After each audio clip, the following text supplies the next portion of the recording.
here at Stitchin Heaven, the beautiful home of Stitchin Heaven, doing Learning Corner with Norma again. So we learned about the scant 1/4 inch, we learned about cutting accurately, and now we're going to go into piecing. So today is all about piecing tips and suggestions. Yay! Everybody wants to know how to piece better, right? So some of the tools that I use that are really good for helping you with your success are the Aurifil thread. It's a 50 weight. I like to use that for piecing, and it just makes everything go smoother, so that's my favorite thread to use for piecing. I like the Microtech needles, and they're sharp, so either the top stitch or the Microtech works good. These are 80-12 that I'm using, but 90-14 is what I always use for paper piecing, by the way. And we're going to also have our measuring gauge handy because we might need to check that 1/4 inch once in a while. I know you're going to all do it perfectly. Then we have the Soline glue pen. So I am going to use pins. I have some fine jeweled head pins, but I am going to also use my glue stick a lot in place of pins, and I'm going to show you that tip and suggestion. It pops off and you can refill the glue in it, so you can always wind it down and wind it back up and refill the glue. So I love this thing. I have about 2 or 3 around my house. We're going to talk about how we hold our fabric when we do chain piecing. We're going to learn about chain piecing. Yay! Some of you that already quilt and do a lot of this already know how to do this, but I'll just show you some of my suggestions on that. I do like to use the purple thing for that. Sometimes I will use a chopstick. Not often, but I have these tools all available to me. And sometimes I'll use my seam ripper for something else besides ripping a seam. That's a good thing. And I'll use it to hold my fabric. So I will show you a couple of these things as we go along and do our piecing. So again, this is called Norma's Learning Corner, so you may do it differently, but I want to show you my tips and suggestions. We are going to be working on making what I call a 4-patch. So I teach this in the beginner class. It's real simple to piece, so we're going to start with simple. We're going to take 2 blocks that are 3.5 by 3.5 inch square, and we're going to piece them together. Now for the row, we need a total of 6 of these. So we're going to sew all 6 at once. Whoa, okay, we're going to move along here, right? So what we're going to do is our goal is to make this. So we're going to put our block here and our block here that we have our 3.5 inch square blocks.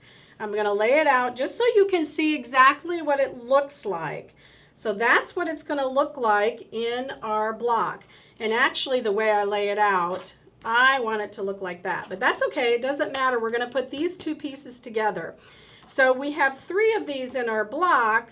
So 3 times 4, we actually are going to need 12. Well, no, we need 6. We just need 6. All right. I just got to calculate here, right?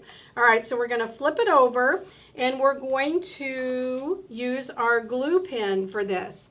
This is where I won't use a straight pin, but I'll use a glue. So I'm going to take the glue and I'm going to run it along that piece right there, and then I'm going to flip it over and I'm going to push down, and that's going to hold that. Okay? I'm going to do another one the same way. So we need 3 of these blocks in our first row. So we're going to put them over here by the sewing machine. We have 1, 2, that's 1 block. So we're going to do another one because I want to show you how to chain sew these. All right, so we're going to do another one, and we're going to take the glue and run it along there. Now, if you tend to get confused when you pick it up, I know that I'm always going to sew on this side when I take it to the machine. If you tend to get confused, you can throw a straight pin in there just to show you that, okay, I'm sewing on that side. But I know that that's what I'm doing because I'm lining it up. I'm up right here. So this is going to be our second one. Our second one, we need 3, so we're going to do 1 more. All right. And I love the glue method. It works really fast, and it's all going to stay there. It's not going to, by the way, gum up your machine in any way. So I've been using this for a long time and it does not gum it up at all. So you'll be really pleased with that. It's meant for fabric and it's meant for gluing. All right, so now we're going to take our purple thing and we're going to come over here and we're going to come to the sewing machine. Two things that you need to start with. I'm going to tell you, when I chain sew, I always use two scrap pieces.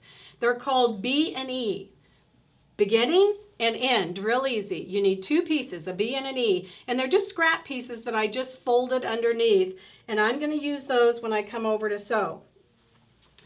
I'm going to start with a scrap piece, and I'm going to put it in the machine underneath the feed dogs and underneath the foot. So again, I'm going to also remind myself that we're doing a scant 1/4 inch. So I'm looking at my 1/4 inch foot and moving it 2 stitches to the left. I want to have success, right? So I'm going to start sewing now. And when I get that scrap piece about so far, I stop.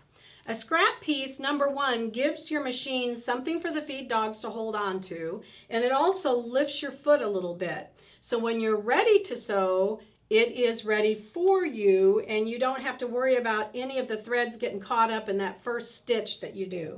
So now I'm going to, the foot's already kind of lifted. I'm going to lift the foot just a tiny bit and put that little piece underneath my first piece, right? So I got my first piece and I got my little purple thing, and now I'm going to go and sew my 1/4 inch. And when I get to the end, the way I like to think about chain piecing is, if you've ever been to a deli where they have sausages by the link and sometimes they're attached and it looks like a string, that's what your chain piecing is going to be. So we're going to leave a little space in between, just a little bit, and then we're going to keep going. So I told you about the chopstick. It's also a good tool to hold your fabric. And if you have nothing else, use your seam ripper and it'll help you with maneuvering your fabric into the machine. Now you're going to notice I'm not pulling, I'm not pushing, I'm letting those feed dogs just do the flow of the fabric. So you don't need to do any pushing or pulling with this. We get to the end, we go a little bit of ways. I'm going to go ahead and take that pen out. So you see how nice my fabric stays, that I don't have to worry about pinning or holding it or adjusting it because I got it glued. It's not moving, baby. It is staying there. So we're going to sew all this first row of these blocks all at the same time. I got my glue a little bit wonky there, so I'm trying to straighten that out. And we're just going to keep going. And we're going to do a little bit more. Alrighty. And you'll get faster at this as you go, but wait until you see what we got at the end. Now, when we get to the end, what are we going to do? I'm going to leave a little space. I've got my scrap called E. This is my end scrap, and I'm going to put it in there. And when I put it in there, I'm going to leave it just like that. And I'm not going to even cut the thread. I'm just going to take my scissors and cut that off. I'm going to leave that right there. Whatever I want to do. Yay! So it just saves an extra step. You're ready to go the next time. So here's what they look like. We've chain sewed all of these, and now we need to cut them apart. So we're going to cut them apart. Ta-da! And when we get them all cut apart, then we'll look at them here a minute. All right, and there's my scrap piece. That was my beginning, and now it's going to be my end. And I'm going to put it over there on my machine. So here is our block. So now we're going to, I hope my iron stayed on, it maybe didn't. But now what we're going to do is we're going to do some pressing real quick. And I'm not going to do a lot of detailed pressing with these. I'm just going to press them enough that I can show you about piecing, because next time we get together, we're going to go in detail about pressing and ironing and the differences. And I'll get to talk a lot about that with you. And you're going to love some of the tips on that too. All right, so we're going to go over here. And what I'm going to do first is I'm just going to hit it real quick and set the seam. And then I'm going to go over here and I'm going to push finger press this to the dark side, okay? And I've got a lot of these to do, so I'm going to kind of press them out there and do that. I'm not going to hit the iron with all of them as much as to show you a few here. All right. There's a lot of work in piecing, but I'm just going to do these two first just to show you those two. All right. And we are just going to press right there on that seam, and we already finger pressed it to the dark side, right? And I'm going to hold it up so it's at the dark side. And I'm going to give it pressure and heat. Make sure that went to the dark side. My iron is talking to me. You hear that? It's talking to me. All right, so I gave it pressure and heat. All right, well, let's do a quick check here. So, whoops, I have one of those smart irons at home that jumps up, so I am really bad about setting that down. All right, so we're going to look at it real quick with our little gauge tool just to make sure that we're at 1/4 of an inch. Perfect, we're a little bit under, and that's what we want, okay? Because when we get done with this, it's going to be 6.5 by 6.5, so that's going to be important. So here's our 4 patch, just like this. And this is really what I wanted to show you about how to get seam on top of seam, because we want that 4 patch to meet in the middle as perfect as we can. It doesn't mean that maybe every time we might have to adjust it a little bit, but I'm going to show you how to get as close as you can. And this again is Norma's way that I teach in class, and we do it. We flip right sides together, so now we have right sides together. I'm going to take one of the long fine pins, and I'm going to put it about 1/4 of an inch down in the seam. So it's right there in the seam, about 1/4 of an inch down. Then what I'm going to do is lift up this piece, because I'm pinning this piece together, and I'm looking at the seam, and I'm going 1/4 inch right into that seam. So I've got this at 1/4 inch and this at 1/4 inch, my top piece and my bottom piece. Then what I'm going to do is I'm going to flip it down. I'm going to pull it tight so I have it tight.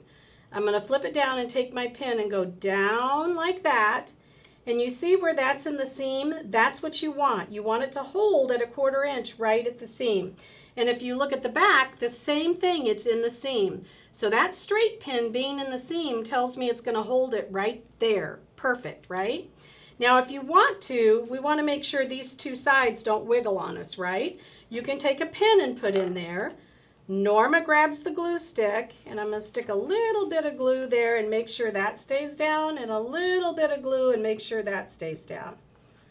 All right, ta-da, there we go. So there's our first piece, just like that, where we have seam on top of seam.